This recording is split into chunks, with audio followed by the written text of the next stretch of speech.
Hey guys, what's up? Unrested here, and I apologize. This week I made zero videos until today, this weekend, and that is mostly because it's the holidays, and mostly because this has actually been a pretty hard year. As being a year in review with this video, I guess that's what I'll go ahead and do.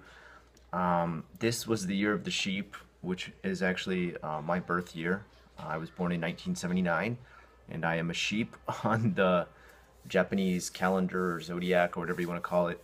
I guess really actually a Chinese zodiac if you think about it. And this is supposed to be the year of the sheep, and I am a sheep. And it was a bad year. There's no if and or buts about it. This was a bad year for Unrested. This was a pretty rough one. Where to even begin with everything that went down this year? Mostly stuff happening in my own personal life. It started at the very beginning of the year with my job just going sideways, and being hell to work at. Pretty much everything from power harassment to, I guess, just people not feeling like they're in a position that they want to be, like people who think that they should be managers acting like managers when they've never been made into managers, dealing with that at my job, and then dealing with a lot of backstabbing to the point that I actually had to leave the job eventually because I just got so frustrated with the whole situation. But that wasn't an easy thing to do. I'd already been there for 3 years. I was actually enjoying the job quite a bit every year before. I was pretty well settled in, and that was a pretty major movement to make at this point in my life. I'm 36 years old. It's not like when I was, in college and could switch from job to job. I don't really like to do that anymore. So I guess the good that did come of that was that I found a better job, and the people at my new job are awesome in comparison. I mean, they treat me great. I actually, they treat me so good at my new job that I look back at my old job and can't believe I put up with that bullshit. That's the most amazing thing. I think some of us go through this kind of thing when we leave a job and go to another job, or we leave a relationship and go to another relationship. We can't believe with how long we put up with how bad that last relationship or job was. Isn't that an amazing, amazing thing? Like how adaptive the human mind and body become to these things. How we change who we are and what we are and how we handle things just so we can progressively acclimate ourselves to whatever the situation is, even to the point that sometimes we end up ignoring the fact that we're literally being tortured by the place or the person that we're with. It's pretty insane. I mean, the human mind and the human body are an incredible thing, and sometimes that works to our advantage, and sometimes that works to our disadvantage. I would say a little bit of both when it comes to these kind of situations, because it's great that it can help you endure and get yourself through these tough times, because let's not, sugarcoat things. Tough times come throughout in our entire life. There's hills and valleys as long as you're going to live. But at the same time, sometimes we become too complacent with these adaptive measures that our body takes. And I feel like if you yourself are put in a situation like that, if you are right now in a job that you hate or a relationship that you hate or you feel is any which way abusive, you should either number one, before the end of this year, confront it, or number two, by the end of this year, leave it. The best advice I can give you: life is too short. Get out of either one of those if you are in them, and find a new one, or don't find one at all. See if you can just take a break. And give yourself some time to heal, man, in every which way possible, mentally, physically. I'm literally still recovering from having gone through how crap that job was. On top of it, right after that, or I should say during that, kind of as I was making a segue from one job to the other, I took on taking care of my nephew. And I've told this story already. I ranted about it. And we made a deal with my sister-in-law, whose mom at the time, my mother-in-law, had currently been watching my nephew, my sister-in-law's son. I hope this is all making sense. And she needed to go to the hospital and get hip surgery, then stay in the hospital and recover for 2 months. So during those 2 months, we agreed to take care of her son at our house. We moved him into our house fully with, getting a futon for him, moving all his clothes in here, his books, his schedule for school and everything, making sure he got to his classes, etc., etc., because his mom works pretty long hours, not going to deny that. She is a hard worker and works hard, and um, daily works as a CEO. I'll put it that way. I don't want to say where or what she does, but she's a CEO. And so she makes a good buck, but at the same time, it takes her away from her job. It takes her away from home quite a bit. Her job takes her away from home quite a bit. So she doesn't have the time after work to care for her son when he comes home from school because she doesn't herself get off of work until very late. So we made a deal with her that we would take care of him during that time. We did not ask for any money. My wife and I did not ask for any sort of, I guess, coverage as far as anything to take care of him, as far as like paying for his food or anything like that. We just decided we would do that as, their family. Your duty is to take care of your family, so that's what we felt like it was our duty to do, and that's what we did. We took care of him for those 2 months. So during that time, before he had moved in with us, he had been doing quite bad in school. I mean, like failing hardcore, as in he had 48 kids in his class and he was ranked number 48. And yes, they do post stuff like that in Japanese schools. They let you know what rank you are. And he is a junior high school student. And he was number 48, which is bad because that means you are not really set up to go to a very good high school when you are going to take the entrance exams at the next level of your education in Japan. So we actually started to get him up to speed on a lot of stuff, to the point that we found out things that he was really struggling with, which as in his kanji reading level was way below par. I mean, he was on an elementary school level of reading kanji. It was nowhere close to junior high school. He could barely read his science book, barely read his history book.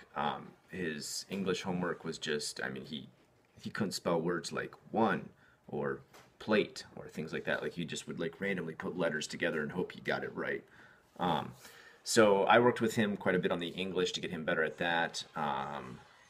My wife, of course, worked with him on the kanji and everything because there's no point in having a gaijin teach you kanji, especially one that can't write it like me. And he started to get slowly better and better. His grades started to slowly progress into a better realm. For example, he got an 80 on an English test after studying with me, which is one of the highest grades he's ever gotten in his life almost. And then with my wife too, he got some of the highest grades he had ever gotten on those tests. He was literally above passing, which was a first for him in his life. I don't know if you know, but the way the school system works in Japan, there is no failing a grade in elementary school. So he's never been held behind or anything like that for doing bad in the past. He just did bad and continued on.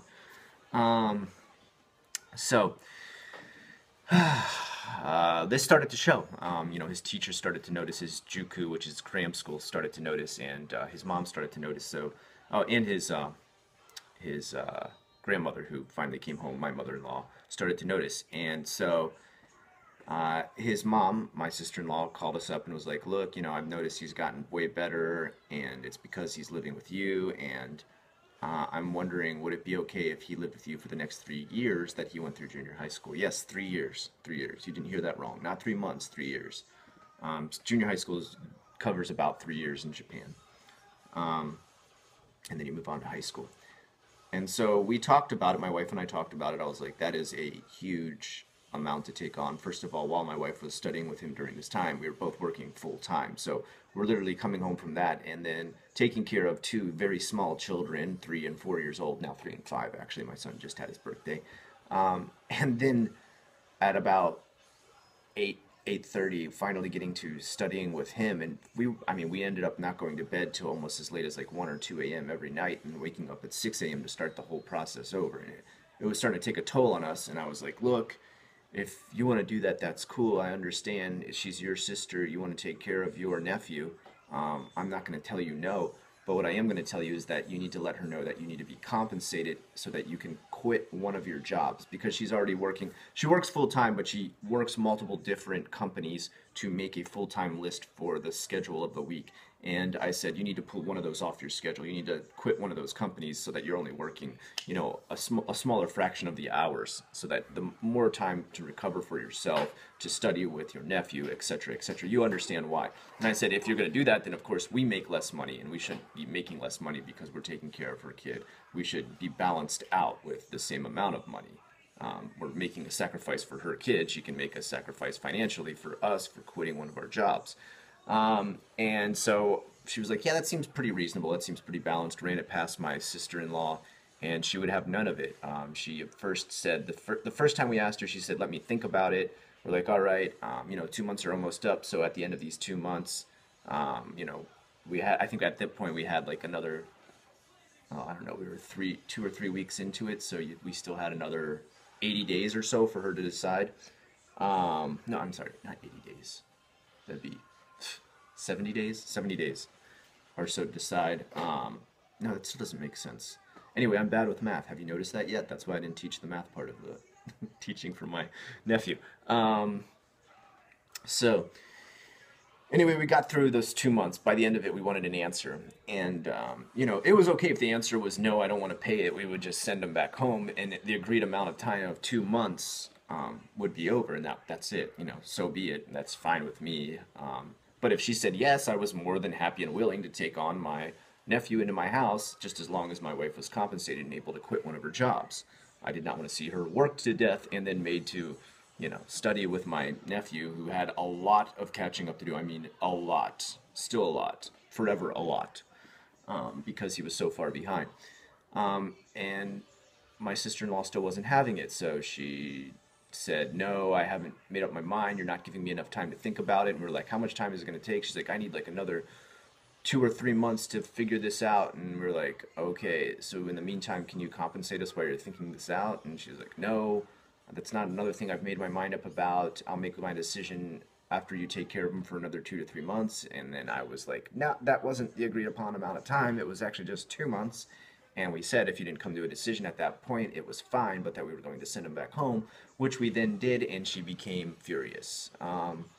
She told her son that we were abandoning him and kicking him out of our house, which was not the agreed upon a thing at all. It was, I mean, even he said to us, he was like, wait, didn't you guys only say I was only staying for 2 months? And we're like, yeah, I mean, we're just literally ending the 2 months that we agreed upon. And he's like, yeah, I understand that. Don't worry about what my mom says. So even he was taking our side on this. Even he saw that he was being lied to by his own mother.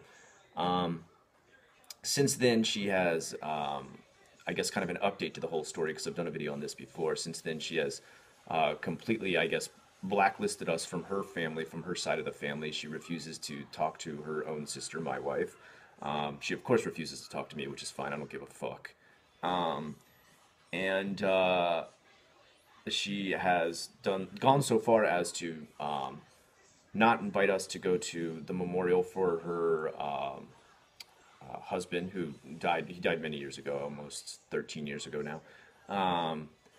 Which we were always annually invited to it. I mean, it's a family. The way, I don't know if you guys understand the way these things work, is you go every year to remember that person, or every certain amount of years. Like sometimes it's 5, sometimes it's 3. It's all these different odd amounts depending on what your family traditionally does. She didn't invite us, which is fine. If she doesn't want to invite us, that's cool. But when people asked why we weren't there, she told them that we were too busy to come, that we had said that we didn't want to come. So it's okay if you don't want to invite us, that's fine. I don't care. I don't feel like, I mean, quite honestly, those things are pretty boring. But don't lie about why I didn't come. Don't make up a reason of why I didn't come. Don't say that it was my choice, that I was invited and was like, no, I'm too busy. I don't have time for your stupid dead husband. I didn't do anything like that. And that's what she made it sound like. So she's now going out of her way to kind of, I guess, talk trash. The good thing to know is that really people that she has tried to complain to about this situation have actually taken our side. From what we've heard from local friends and family, she'll be like, yes, Scott and his wife are such a jerk, my sister is such a jerk, they didn't take care of my kid when I asked them to. And they're like, wait, listen to that sentence right there. You just said your kid. You're talking about your kid, right? Not their kid, right? And she's like, yeah, I mean my son. And they're like, yeah, exactly, your son. So I mean, isn't that your job? And if someone was going to take care of them, were you going to pay them? And she's all like, and they're like, yeah, I don't know if anybody's told you before, but I mean, your son's pretty difficult to take care of. He's got a lot of, stuff to catch up on. He's kind of an undisciplined kid. If I were to do that, for example, like the people are saying this that are, talking to her about her situation, they're like, just to let you know, if I were to do that, I would ask for a huge sum of money. And like, they're asking for like crazy amounts of money. Like, I would ask like $3,000 a month or $5,000 a month. And that wasn't even close to what we were asking for. That's like an absurd amount in my mind. I mean, we would literally be asking for enough to cover the expenses of having the kid in our house and the expenses of what my wife made at the jobs that she quit, and no more, no less. We weren't asking for some exorbitant fee. So that's an update on that situation. Actually, I saw quite a few people did ask me what was going on with that situation. So there you go. I hope that kind of updates you and lets you know. And this year's just continued to be bad. I got a copyright strike on my channel that I had to fight. It was unjustly put against me from List25, a channel that did a video about weird things from Japan. Everything in that video almost was taken out of a book called Funny Inventions by this guy he's a Japanese inventor who literally goes out of his way to make crazy, funny inventions. None of them does he really take serious. Once in a while they get picked up because they actually work out pretty well, but for the most part he invents stuff just to be funny. For example, there's one invention he has that's a giant, it's called the ramen bib, and it looks like a giant flower, and you put it around your head, so your head looks like a giant flower, so that when you slurp your noodles, and this does happen, when they snap against your lips and the juices pop out, nothing gets on your white, salaryman suit. Suit shirt, I should say, or your white blouse if you're an office lady. I mean, it's an actual invention. I mean, you can't purchase it anywhere. You can't buy it, but he holds the patent to it, and he made a book about all these funny patents he owns. And they just found the clip art from that book and just decided to say, hey, this whole video is about crazy shit in Japan, and none of the stuff in there is actually sold in Japan. Almost none of it. One big argument a lot of people get into, they're like, panties are sold in vending machines in Japan, which they're getting vending machines confused with what's called gacha gacha or capsule machines, in which case, yeah, I guess if you're going to include capsule machines, then a lot of weird shit is sold in Japan, but those are mostly rotating around the porn industry and anime and manga industry, so they sell very unique items connected to those industries. They are not vending machines in the sense of like how you would see a Coke drop out or food drop out of a vending machine. They are capsule machines, which if you want to count those in America too, yeah, then America's got some really weird capsule machines. I mean, we've got vending machines for little homies then, if you want to include gacha gacha and capsule machines. I mean, think about how that doesn't make sense. I mean, we have vending machines for tampons and condoms in bathrooms, if you want to count those as vending machines. It's I guess maybe it could be broken down to an argument of semantics. Nonetheless, I called out everything that I thought was wrong with this video. For example, they said capsule hotels are only a Japanese invention, which actually capsule hotels exist in China and Russia and other parts of the world. They're not only Japanese. So I got a copyright strike because they said I was using, what was their reasoning? It was something like I was using their icon in my video, which I did show their video and able to comment on it, but I'm green screened over top of the video, which if you want to see it, the video's back up now. And that is totally fair use. I brought it, of course, back. I contended it. I said, no, this is not right. This is a false copyright strike.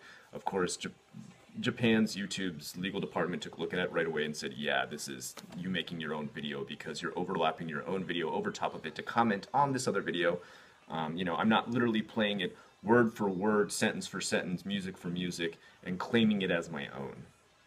And that would actually be a copyright strike. I would, if I'm throwing another video up on my channel, taking full claim for it and getting the money from it, yeah. And the thing is, if people want to get the money from those videos, like if they want to claim it, like as far as getting the revenue from it, I never even have a problem with that. I really don't care. They can do that. That's totally cool. If they want to copyright strike it and take it down so people can't watch it, that's when I get pissed because I work really hard on those videos. Anybody who's done a little bit of green screening understands how much work you put into it after you've green screened yourself over something and matched up the timing and the coloring and all those different things. So those are just 3 examples of some pretty hard things I went through this year. I mean, there was more. There was so much more. I had a friend deported this year. He used to be a good friend. He's not really a friend anymore. He let his life go to hell in Japan. I did a whole video on that and the history of unrest. That ended at the end of this year. That ended at the beginning of this year. Him being deported and finishing his court sentences and stuff like that. My grandmother died this year on top of that. My grandmother was 101. Yes, she was an American who was 101.